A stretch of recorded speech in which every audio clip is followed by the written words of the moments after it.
Hello guys, welcome back to Bengali kitchen food. আজকে তোমাদের সাথে আবারও একটি রেসিপি শেয়ার করতে এসেছি, বাদাম বাটা। তো আপনারা বাদাম বাটা তো অনেক রকমেরই খেয়েছেন, তো আজকে একটু অন্য রকমভাবে তৈরি করব। চলুন রেসিপিটি আমরা দেখে নিই। রেসিপিটি তৈরি করার জন্য নিয়ে নিয়েছি বাদাম, দুধ, টমেটো, ধনেপাতা আর কয়েক পিস মতো কাঁচা লঙ্কা।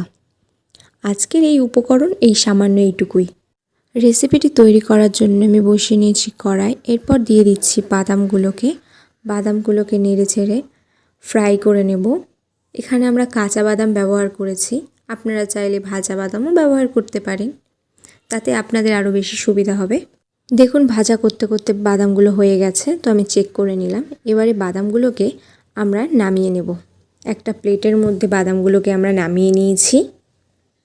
এরপরে আমরা বাদামগুলোর সবগুলো খোসা ছাড়িয়ে নিয়েছি ভালোভাবে।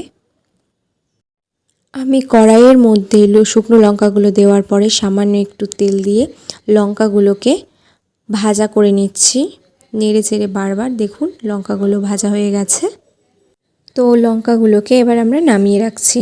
মিক্সার গ্রাইন্ডারের মধ্যে আমরা বাদামগুলোকে দিয়ে দিচ্ছি।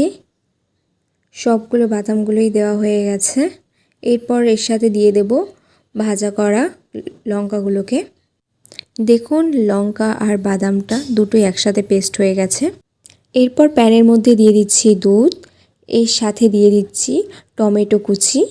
এই দুটোকে একটু হালকা হালকা নেড়ে নিচ্ছি। এর সাথে সামান্য হলুদ গুঁড়ো দিয়ে এবার এগুলোকে আমরা একটু নেড়ে চেড়ে 10 মিনিট মতো এগুলোকে আমরা একটু বয়েল করে নেব। 10 মিনিট মতো বয়েল করে নেওয়ার পরে আমরা বাদামের পেস্টটি দিয়ে দিচ্ছি। এবারে এগুলোকে সবগুলোকে একসাথে মিশিয়ে নিচ্ছি খুব ভালো করে।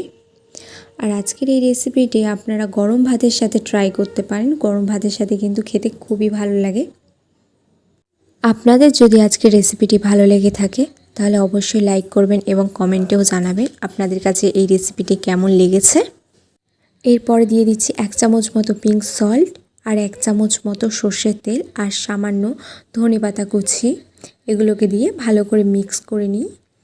1 মিনিটের মধ্যে আমরা নামিয়ে ফেলছি। বাদাম বাটাটাকে আমরা প্লেটের মধ্যে নিয়ে নিয়েছি আর এর উপর দিয়ে আমরা লঙ্কা দিয়ে দিয়েছি। আজকের নতুন এই বাদাম বাটার রেসিপিটি আপনাদের কাছে কেমন লাগলো অবশ্যই জানাবেন এবং আপনারা বাড়িতেও ট্রাই করবেন।